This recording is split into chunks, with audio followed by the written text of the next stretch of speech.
Laçında Azal ilə birgə əmək yarmarkası keçirilib. Yarmarkada bu il Laçında istifadəyə veriləcək beynəlxalq hava limanı ilə 110-dan çox vakansiya təqdim edilib.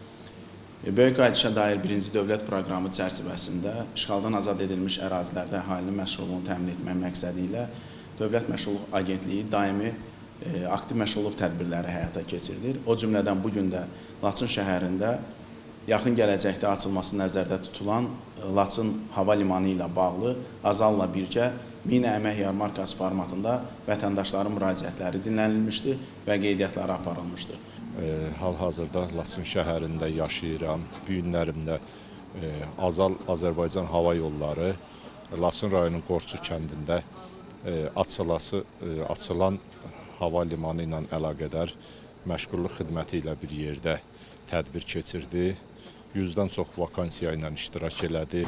İlk dəfədir Laçın rayonunda məşğulluğa müraciət etmişəm. İndi görək inşallah nəticəsi yaxşı olar. Böyük qayıdış proqramına uyğun olaraq Əmək və Əhalinin Sosial Müdafiəsi Nazirliyinin tabeliyində Dövlət Məşğulluq Agentliyi işğaldan azad olunmuş ərazilərimizə köçürülən sakinlər üçün aktiv məşğulluq proqramlarını davam etdirir. Agentlik tərəfindən Azərbaycan Hava Yolları ilə birgə Laçın rayonunda əmək yarmarkası təşkil olunub. Tədbirdə bu il Laçında istifadəyə veriləcək beynəlxalq hava limanında uçuşların elektrik işıq texniki təminatı, rabitə, aerodrom istismarı, aviasiya təhlükəsizlik xidməti, texnoloji avadanlıqların istismarı, təmiri sahəsi və s. kimi işlər üzrə 110-dan çox vakansiya təqdim edilib. Yarmarkada sakinlərə vakansiyalar, iş öhdəlikləri haqqında məlumat verilib. Müraciət edən şəxslərin CV-ləri qəbul edilərək nəzərdən keçirilib. Uyğun namizədlərin qeydiyyatı aparılıb. Həmçinin tədbirdə qatılan şəxslərə işğaldan azad olunmuş ərazilərimizdə icra olunan aktiv məşğulluq proqramları barədə məlumatlar verilib. Günel Zülfiqarova, Novruz Vəliyev, bugün informasiya proqramı üçün.